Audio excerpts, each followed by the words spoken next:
Good morning all of you. आज के class में हम सेल जो टॉपिक है उसको स्टार्ट करेंगे। तो सबसे पहले हम जानेंगे सेल क्या है। सेल क्या है? हमारी जो बॉडी है उसकी सबसे छोटी यूनिट या सबसे बेसिक यूनिट, दैट मीन्स हम देखते हैं बेसिक यूनिट ऑफ लाइफ। इसको हम क्या कहते हैं? सेल कहते हैं। सेल को और किस नाम से जानते हैं? Also known as basic structure and function life, that means cell. अब जो सेल है, सेल को हम सबसे छोटी यूनिट या बेसिक लाइफ यूनिट क्यों कहते हैं? ऐसा क्यों कहते हैं? क्योंकि हमारी जो बॉडी है उसका निर्माण किससे हुआ है? सेल से हुआ है। तो कैसे हुआ वो अभी हम देखेंगे। ये जो सेल है, बहुत सारे सेल मिलके क्या बनते हैं? ग्रुप ऑफ सेल बनते हैं। ग्रुप ऑफ सेल से क्या होता है? टिश्यू बनता है।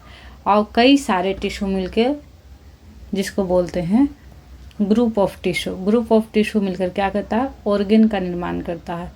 और बहुत सारे ऑर्गन मिलकर क्या करता है?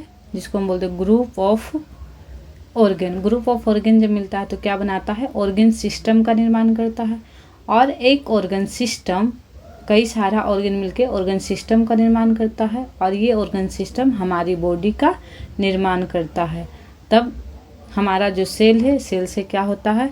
Group of cell. कई सारा सेल मिलके ग्रुप ऑफ सेल बनाते हैं। और बहुत सारे ग्रुप ऑफ सेल मिलके ग्रुप ऑफ टिश्यू का निर्माण करते हैं। और group of tissue group of organ का निर्माण करते हैं। और ग्रुप ऑफ ऑर्गन से ऑर्गन सिस्टम का निर्माण होता है जो हमारी बॉडी का निर्माण करती है। और ये जो हमारे बॉडी में टोटल कितने ऑर्गन होते, ऑर्गन सिस्टम होते हैं? तो वो 12। कितने ऑर्गन सिस्टम होते हैं? 12 ऑर्गन सिस्टम होते हैं। अब जैसे हम एग्जाम्पल के तौर पे देखते हैं कोई एक ऑर्गन लेके।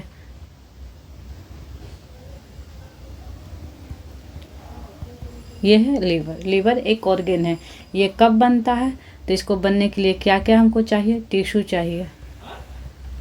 टिश्यू के लिए क्या चाहिए? सेल चाहिए। तो यहाँ क्या हुआ? लीवर के लिए टिश्यू मिला। और टिश्यू किससे मिला? सेल से मिला। तब हमारा एक ऑर्गन बना लीवर। और ये किसके अंदर काम करता है? तो ये हमारा GIT सिस्टम के अंदर काम करता है। अब हम आगे का टर्म देखते हैं।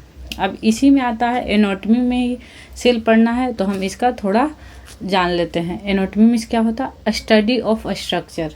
क्या होता? Study of structure. इसमें हम किसकी बात करेंगे? तो चलिए यहाँ हम क्या करते हैं, जो हमारा एनाटॉमी है मतलब स्ट्रक्चर है उसकी स्टडी करते हैं। जैसे कि हार्ट के एनाटॉमी मुझे जानना होगा तो इसमें हम क्या क्या पढ़ेंगे? उसकी साइज, उसकी शेप, वेट, लोकेटेड, कितनी लेयर होता है, वल्व होता है, चेम्बर होता है, ये हम हार्ट के एनाटॉमी के बारे में पढ़ेंगे। अगर हमको हार्ट की स्टडी करना है तो उसके चेम्बर, उसकी साइज और उसकी वेट, लोकेटेड कहाँ है, उसकी लेयर कितनी है, वल्व, चेम्बर कितनी है, उसके बारे में पढ़ेंगे। That means study of structure. Next क्या है? इससे क्वेश्चन पूछा जाता है एग्जाम में, फादर ऑफ एनाटॉमी। अब फादर ऑफ एनाटॉमी कौन है? एंड्रयू वेसलिस। नेक्स्ट देखते हैं टर्म आता, नेक्स्ट टर्म आता है फिजियोलॉजी। अब फिजियोलॉजी के बारे में जानेंगे। Study of function. Study of function means कि हम यहाँ क्या करते हैं, जो फंक्शन है उसकी स्टडी करते हैं। जो ह्यूमन का फंक्शन है उसकी स्टडी करते हैं। That means study of function. जैसे हम हार्ट ही ले लेते हैं for example. Heart means heart का जो वर्क है वो क्या कर रहा है? हार्ट का वर्क होता है पंप करना। किसका पंप करना? ब्लड का पंप करना। That means study of function, जिसको हम फिजियोलॉजी बोल सकते हैं या बोलते हैं। फादर ऑफ फिजियोलॉजी किसको कहते हैं हम? क्लाउड बर्नार्ड को। किसको? क्लाउड बर्नार्ड को हम फादर ऑफ फिजियोलॉजी के नाम से जानते हैं। नेक्स्ट आगे देखते हैं। अब हम यहाँ क्या कर रहे हैं? हम यहाँ क्या कर रहे थे? सेल के बारे में पढ़ रहे थे। तो सेल क्या है? बेसिक और स्ट्रक्चरल यूनिट है। किसका? हमारे बॉडी के। अगर हम बात करते हैं सेल की तो सेल क्या है? सेल 2 टाइप्स में डिवाइड किया गया है। किसके आधार पे? On the basis of nucleus. 2 types on the basis of nucleus. Cell को न्यूक्लियस के आधार पे 2 टाइप्स में क्लासीफाई किया गया है या डिवाइड किया गया है। तो देखते हैं आगे कौन कौन से टाइप है। फर्स्ट है प्रोकार्योटिक और सेकेंड है यूकार्योटिक। तो सबसे पहले हम प्रोकार्योटिक के बारे में जानेंगे। ये जो प्रोकार्योटिक है ये 2 वर्ड से मिलकर बना है। पहला है प्रो और दूसरा है कार्यो। प्रो मीन्स होता है फॉल्स और कार्यो मीन्स होता है न्यूक्लियस। कहने का मतलब ये है कि जो फॉल्स है इसका मतलब ये नहीं कि यहाँ जो न्यूक्लियस होता है वो प्रेजेंट नहीं होता, प्रेजेंट होता है बट पूरी तरह से प्रेजेंट नहीं होगा। तो हम आगे पढ़ेंगे कि जैसे कि हम ये आगे पढ़ेंगे कि न्यूक्लियस के बारे में। जो आपका न्यूक्लियस होता है उसमें क्या क्या प्रेजेंट होता है, न्यूक्लियस मेम्ब्रेन, न्यूक्लियोप्लाज्म। अगर किसी न्यूक्लियस में ये तीनों कंपोनेंट्स हैं तो उस न्यूक्लियस को हम क्या कहते हैं, उस न्यूक्लियस को हम कहते हैं वेल डिफाइंड न्यूक्लियस। जैसे तो यहाँ क्या होगा, यहाँ होगा कि अगर यहाँ वेल डिफाइंड नहीं है, प्रॉपर नहीं है, पूरी तरह से प्रेजेंट न्यूक्लियस नहीं, तो इसको हम क्या बोलेंगे, not well defined.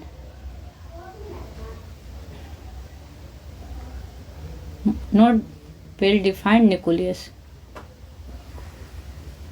Nucleus. Next पढ़ते हैं, आगे देखते हैं। अब हम यूकार्योटिक के बारे में पढ़ेंगे। यूकार्योटिक दूसरा सेल है। यूकार्योटिक दूसरा सेल है आपके पास मतलब सेल जिसमें है जो प्रॉपर न्यूक्लियस प्रेजेंट हो। जैसे कि ये भी जो यूकार्योटिक है ये भी 2 वर्ड से मिलकर बना हुआ, यू मीन्स ट्रू और कार्यो मीन्स न्यूक्लियस। तो हम यहाँ क्या जानेंगे, जो फॉर एग्जाम्पल लेंगे, जैसे कि ह्यूमन सेल मतलब जो मानव कोशिका है। तो इसमें इस लेक्चर में करना क्या है, ह्यूमन सेल के बारे में ही पढ़ेंगे। तो इसका फॉर एग्जाम्पल होगा ह्यूमन सेल। इसको हम कह सकते हैं, इसमें प्रॉपर न्यूक्लियस प्रेजेंट होता है, तो इसको हम कह सकते हैं क्या, है वेल डिफाइंड। क्या है, वेल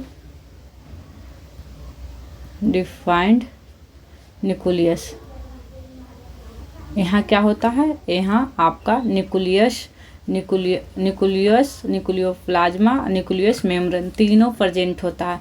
इसलिए इसका एग्जाम्पल क्या होगा, ह्यूमन सेल, क्योंकि हम ह्यूमन सेल के बारे में पढ़ेंगे। ये यूकार्योटिक का फॉर एग्जाम्पल है। और ये माइकोप्लाज्मा, इकोलाई किसका एग्जाम्पल है, ये प्रोकार्योटिक का एग्जाम्पल है। आगे देखते हैं जो ये इनके भी। अब नेक्स्ट हम देखेंगे ऑर्गेनिज्म मीन्स जो ये ऑर्गेनिज्म जो है इनको भी 2 भागों में बांटा गया है। किसके आधार पर, सेल कंपोजिशन के आधार पर। किसके आधार पे, सेल कंपोजिशन के आधार पे ऑर्गेनिज्म को भी 2 पार्ट में डिवाइड किया गया है। तो 2 टाइप्स कौन कौन से हैं, यूनिसेलुलर और मल्टीसेलुलर। अब यूनिसेलुलर के बारे में जानेंगे। यूनिसेलुलर को भी 2 पार्ट में डिवाइड किया गया, 2 वर्ड से मिलकर बना है। पहला है यूनि और दूसरा है सेलुलर। यूनि मीन्स सिंगल, कह सके तो 1, और सेलुलर मीन्स सेल।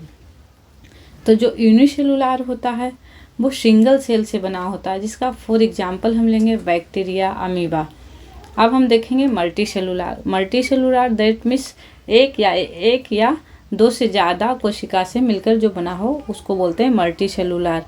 ये भी जो मल्टीसेलुलर है ये भी 2 वर्ड से मिला है, एक है मल्टी, दूसरा है सेलुलर। मल्टी मीन्स मेनी या मोर कहते हैं, सेलुलर मीन्स सेल।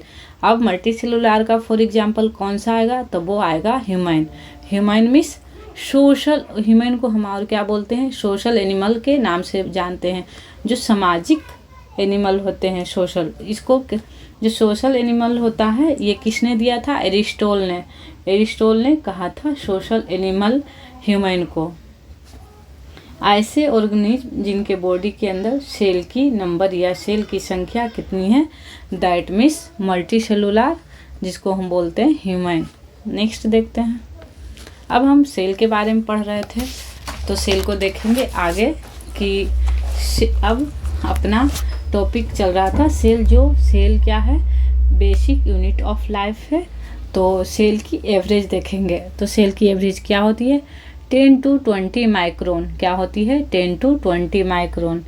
अब यहाँ से क्वेश्चन पूछा जाता है कि smallest cell of our body, हमारे बॉडी का सबसे स्मॉलेस्ट सेल कौन सा है, मतलब सबसे छोटी सेल कौन सा है।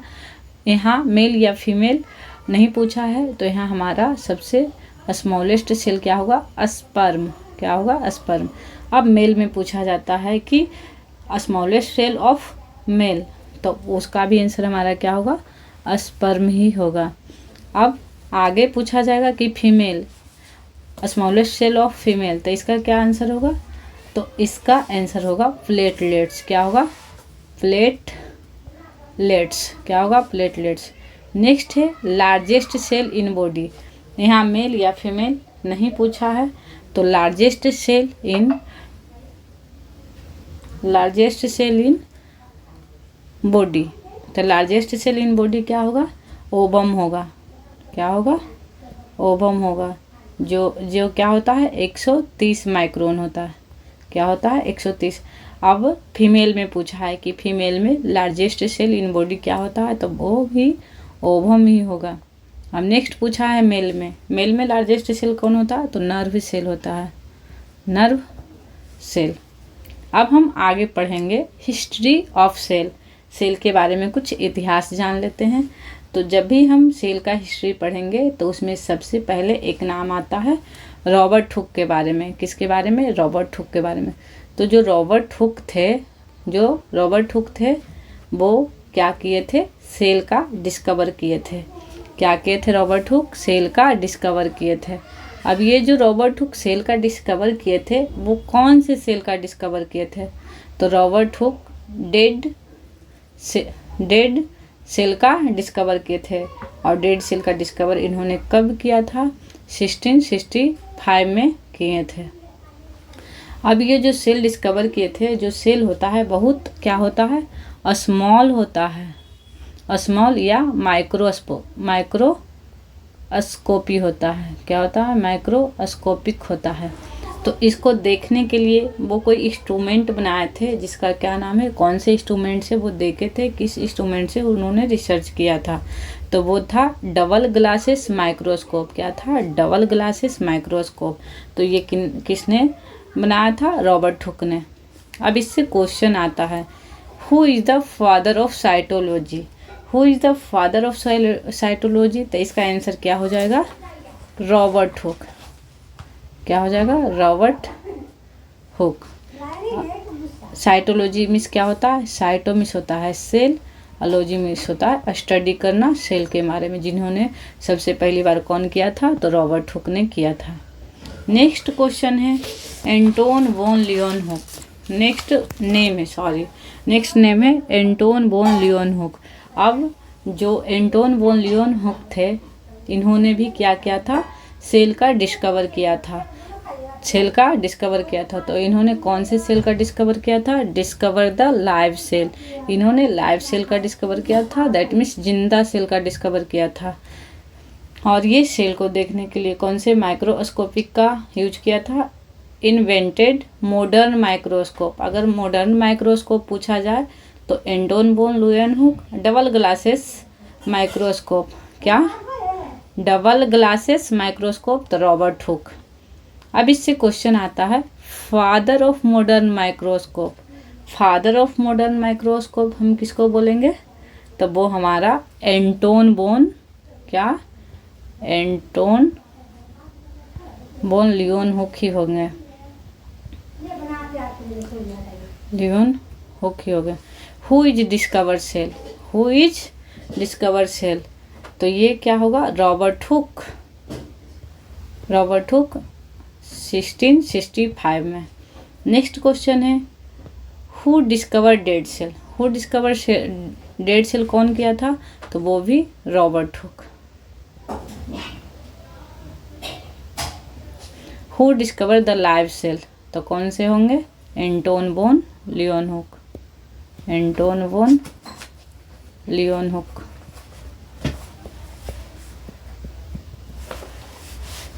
नेक्स्ट है फादर ऑफ माइक्रोबायोलॉजी। हम तो सेल पढ़ रहे हैं बट इससे रिलेटेड अगर कुछ आ जाए तो इसमें हम डिस्कस कर लेंगे।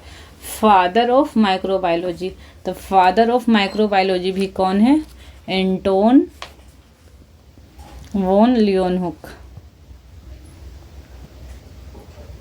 नेक्स्ट क्वेश्चन है फादर ऑफ मॉडर्न माइक्रोबायोलॉजी। ये तो फादर ऑफ माइक्रोबायोलॉजी थे, फादर ऑफ मॉडर्न माइक्रोबायोलॉजी आया, तो फादर ऑफ मॉडर्न माइक्रोबायोलॉजी होगा लुईस पाश्चर। Louis Pasteur. जैसे कि आपने पढ़ा होगा कि इससे और क्वेश्चन आता है, जैसे कि आपने पढ़ा होगा कि स्टेरलाइजेशन की जो टेक्निक होती है, आपने आगे स्टेरलाइजेशन पढ़ा होगा। स्टेरलाइजेशन की जो टेक्निक होती है किसने दी? लुईस पाश्चर ने दी स्टेरलाइजेशन का टेक्निक। स्टेरलाइजेशन का टेक्निक किसने दी? लुईस पाश्चर ने ही दी,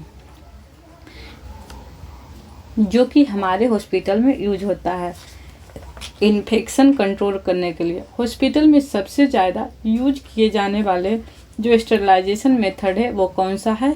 तो वो हमारा है ऑटोक्लेव। क्या है? ऑटोक्लेव। अब नेक्स्ट क्वेश्चन इससे पूछा जाता है फादर ऑफ ऑटोक्लेव। क्या पूछा जाता है? Father of autoclave. तो ऑटोक्लेव कौन दिया था स्टेरलाइजेशन? तो वो दिया लुईस पाश्चर। तो फादर ऑफ ऑटोक्लेव किसको हम कहेंगे? लुईस पाश्चर को। लुईस पाश्चर को। अब हम देखेंगे जो ऑटोक्लेव है इसको कितना टेम्परेचर पे दिया जाता है, इसकी टाइमिंग क्या होती है, प्रेशर क्या होता है।